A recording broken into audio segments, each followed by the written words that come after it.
నమస్తే welcome to BAJ news బులెటిన్ల ముందుగా headlines IT నోటీసులపై Chandrababu పొంతలేని సమాధానాలు చెబుతున్నారన్న మంత్రి గుడివాడ అధికారాన్ని అడ్డుపెట్టుకుని అక్రమంగా వేలాది కోట్లు సంపాదించారని ఆరోపణ 14 ఏళ్లు సీఎంగా చేసిన చంద్రబాబుకు నేర చరిత్ర కొత్తేమీ కాదన్న ఎంపీ మార్గాని భరత్ ఎవ్వరికీ ఉపయోగపడని లోకేష్ మిడ్నైట్ యాత్ర చేస్తున్నారని ఎద్దేవా మేరీ మాటి మేరీ దేశ్ కార్యక్రమంలో అందరూ పాల్గొనాలని పిలుపునిచ్చిన కిషన్ రెడ్డి స్వాతంత్ర్యం వచ్చిన వారందరినీ అమరులైన వారందరినీ స్మరించుకోవాలని సూచన పార్లమెంటు సమావేశాల్లో మహిళా రిజర్వేషన్ల బిల్లు ఆమోదించాలని కవిత డిమాండ్ మహిళా రిజర్వేషన్ల చారిత్రక అవసరమని రాజకీయ పక్షాలకు లేఖ గత 9 సంవత్సరాలుగా బీఆర్ఎస్ ప్రభుత్వం ప్రజలను మోసం చేస్తోందన్న కాంగ్రెస్ పార్టీ ప్రభుత్వ పథకాలు కేవలం పార్టీ నాయకులకే అందుతున్నాయన్న Anil Kumar green card waiting తల్లిదండ్రులకు దూరం కానున్న భారత సంతతి పిల్లలు 21 ఏళ్లు నిండిన వెంటనే అమెరికా వీడాల్సిందే ఆందోళనలో 1.34 లక్షల మంది యువత ఇక డీటెయిల్స్ చూస్తే ఐటీ షోకాస్ నోటీసులపై చంద్రబాబు పొంతలేని సమాధానాలు చెబుతూ అసలు విషయాన్ని దాటవేస్తున్నారని పరిశ్రమలు ఐటీ శాఖ మంత్రి గుడివాడ అమర్నాథ్ విమర్శించారు. అమరావతి కాంట్రాక్టులకు సంబంధించి లంచాల రూపంలో 118 కోట్లు చంద్రబాబు తీసుకున్నారని తేలిందని వేదికలెక్కి ప్రజలకు నీతులు చెప్పే బాబు తనపై వచ్చిన ఆరోపణలకు సమాధానాలు చెప్పాలి కదా అంటూ వ్యాఖ్యానించారు. విశాఖ సర్క్యూట్ హౌస్లో మంత్రి అమర్నాథ్ మీడియాతో మాట్లాడుతూ చంద్రబాబు ఒక చీకటి చరిత్ర అని రాజకీయంగా ఆర్థికంగా ఆయన ఎదిగిన తీరు అలాంటిదని ఎద్దేవా చేశారు. దేశ చరిత్రలోనే ఏ రాజకీయ నాయకుడిపైనా ఇన్ని స్కామ్లు ఆరోపణలు రాలేదని ఏలేరు స్కామ్ మొదలు స్టాంపుల కుంభకోణం నేటి అమరావతి వరకు చంద్రబాబు కుంభకోణాల చిట్టా చాలా పెద్దదన్నారు. బాబును skilled criminal on skilled politician గా అమర్నాథ్ అభివర్ణించారు. ఎంత పెద్ద దొంగ అయినా ఏదో ఒక సందర్భంలో దొరక్క మానరని ఆయన అవినీతి చరిత్ర అంత రుజువులతో సహా నిరూపితమైందన్నారు. మొదటి నుంచి చంద్రబాబు బ్యాక్డోర్ పొలిటీషియన్ మామను వెన్నుపోటు పొడిచి అధికారం లాక్కుని అధికారాన్ని అడ్డం పెట్టుకుని అక్రమంగా సంపాదించిన ఆస్తులే అన్నారు. దర్జాగా ఒక నాయకుడిగా చంద్రబాబు ఎదిగిన సందర్భాలు లేవు. నారావారిపల్లి నుంచి జూబ్లీహిల్స్ ప్యాలెస్ వరకు అవినీతి పునాదుల మీదే చంద్రబాబు ఎదిగారని అమర్నాథ్ ధ్వజమెత్తారు. ఇవి రాష్ట్ర ప్రభుత్వం చేసిన ఆరోపణలు కావని ఇవి కేంద్ర దర్యాప్తు సంస్థలు తేల్చిన నిజాలని అమర్నాథ్ విమర్శించారు. చంద్రబాబు విజనరీ లీడర్ కాదని పొలిటికల్ స్కామ్ స్టార్ అని రాజమండ్రి ఎంపీ మార్గాని భరత్ విమర్శించారు. 14 ఏళ్ల పాటు సీఎంగా పనిచేసిన ఆయనకు అవినీతి నేర చరిత్ర ఈ రోజు కొత్తేమీ కాదని వ్యాఖ్యానించారు. అనేక కుంభకోణాల్లో ఆయన పాత్ర ఉందనేది వాస్తవమన్నారు. రాజధాని పేరిట అమరావతిని అవినీతి కామధేనువుగా చేసుకున్నారని పోలవరం ప్రాజెక్టును ఏకంగా ఏటీఎంగా మార్చుకున్నారని భరత్ ఆరోపించారు. రాజకీయాల్లో తనంతా సల్చనీయుడు లేడని తనకు తానే సత్యహరిశ్చంద్రుడుగా కలరింగ్ ఇచ్చుకునే చంద్రబాబు కుంభకోణాల చంద్రుడినని తేలిందన్నారు. ఎట్టకేలకు పాపం పండింది కనుకే ఈ రోజు జాతీయ మీడియా ఆయన అవినీతిపై కోడే కూస్తోందన్నారు. లోకేష్ మిడ్నైట్ యాత్ర చేస్తున్నారని ఎవరికి ఉపయోగపడదని ప్రజలకు ఏమాత్రం పనికిరాని ఒక పనికిమాలిన యాత్ర చేస్తున్నాడని భరత్ విమర్శించారు. ఆయన యాత్రలో ఎవరూ పెద్దగా సమస్యలు చెప్పకపోయినా లోకేష్ మాత్రం పెయిడ్ ఆర్టిస్టులను పెట్టుకుని మరీ పొంతలేని ప్రశ్నలు ఎంచుకుంటూ తిక్కతిక్క సమాధానాలు చెబుతున్నారన్నారు. రాబోయే కాలంలో ప్రజల్ని ఏదో ఉద్ధరిస్తారంటూ కొవ్వు తగ్గించుకునే యాత్ర చేస్తున్నారని మార్గాని భరత్ ఎద్దేవా చేశారు. ఈ చంద్రబాబు నాయుడు గారు విజనరీ లీడర్ కాదండి. ఆంధ్రప్రదేశ్ ప్రజల్ని గమనించమని కోరుతున్నా. ఎందుకంటే తెలంగాణ ప్రజలు ఎప్పుడూ ఆయన తమిరి కొట్టారు.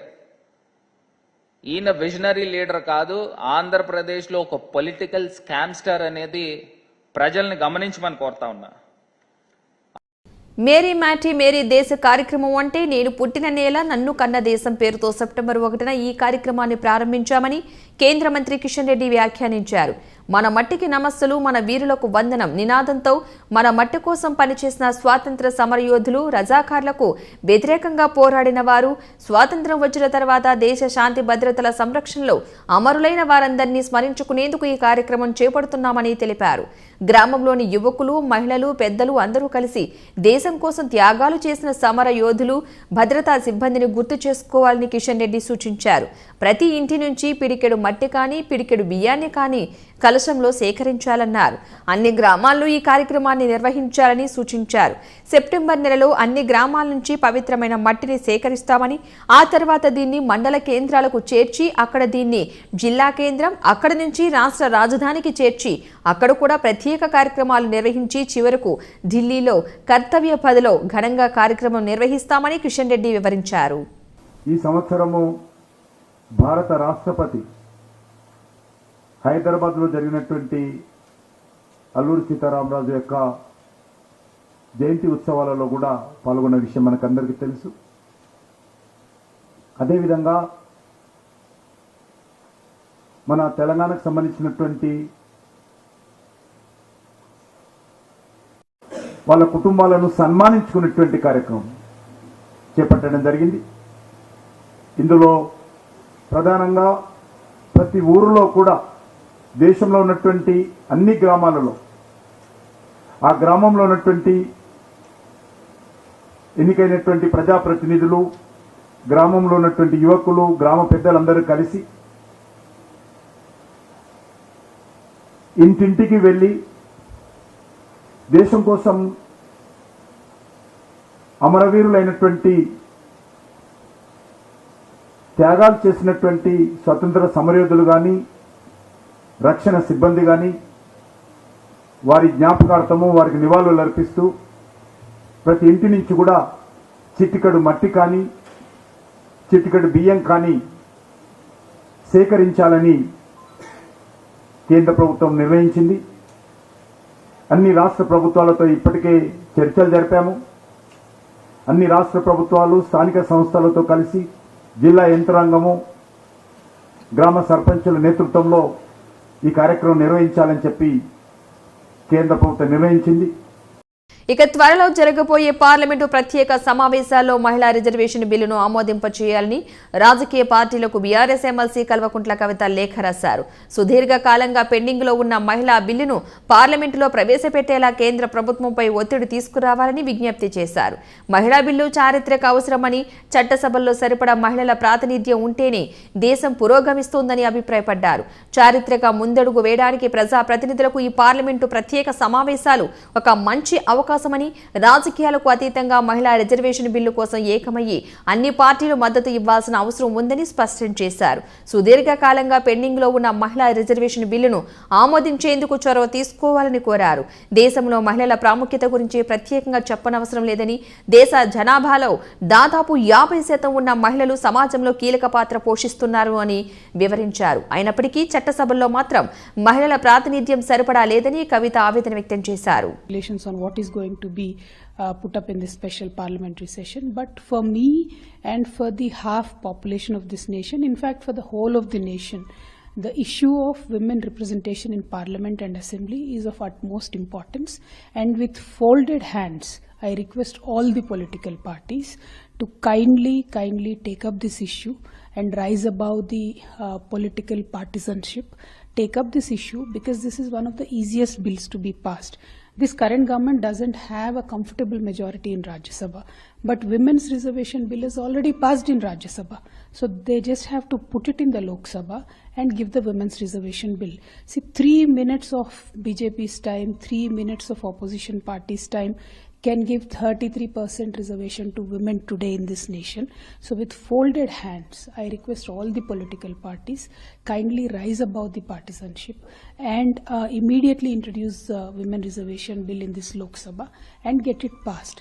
Today today I believe the India group is meeting, so I request Honorable Shri Mallikarjun Kharge ji, Nitish Kumar ji and the top leadership of whoever is in that entire group that since you are anyway meeting to strategize on the upcoming special parliament session, kindly consider women's reservation bill as a top priority.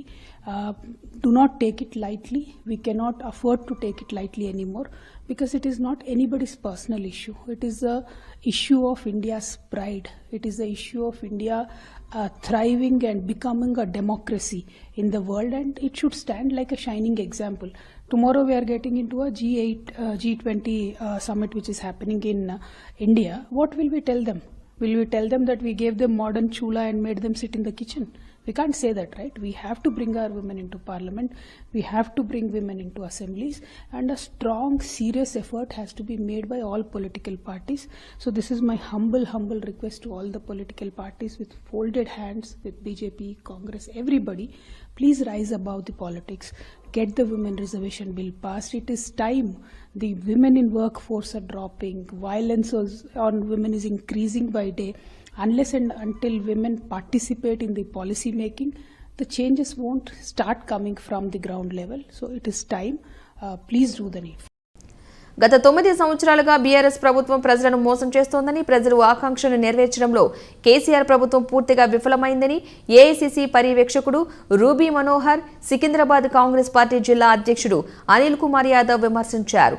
ప్రభుత్వంలో అవినీతి భారీగా పెరిగిపోయిందని ఆగ్రహం వ్యక్తం చేశారు.